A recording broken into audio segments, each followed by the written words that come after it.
Bonsoir à tous, voici les principales informations du jour.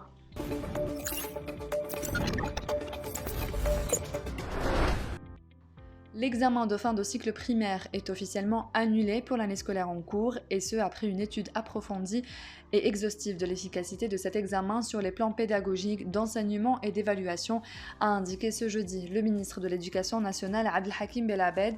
Cette annulation était une préoccupation d'éducation et d'enseignement pour tous les spécialistes dans le domaine de l'éducation et les parents d'élèves, a-t-il expliqué. Le ministre a précisé que la décision d'annulation sera suivie de plusieurs mesures pédagogiques, y compris la modification des dates d'examen du 3e trimestre pour les élèves de la 5e année du cycle primaire. Seulement 20% du corps médical vacciné, idem pour les enseignants et à peine 2% chez les étudiants, une situation lamentable selon le professeur Kemal Senhaji qui appelle à mettre en place le pass sanitaire. Il y va de la sécurité sanitaire des citoyens, insiste le spécialiste. Pour le professeur, il faut mettre en place le plus rapidement possible le pass sanitaire, quitte à le gérer de façon graduelle, de sorte que la culture se mette en place et que les citoyens voient que c'est dans leur intérêt et constatent concrètement que cela se traduit par une baisse des décès et des cas compliqués de Covid-19. Le président et les membres de la Cour constitutionnelle ont prêté serment ce jeudi au siège de la Cour suprême à Alger.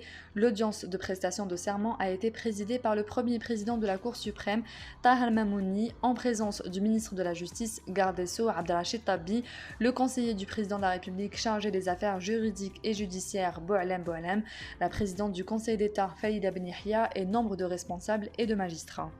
Pour rappel, le président de la République, chef suprême des forces armées, ministre de la Défense nationale, Abdelmadjid Tebboune, avait signé des décrets présidentiels portant composante de la Cour constitutionnelle, a indiqué la veille un communiqué de la présidence de la République.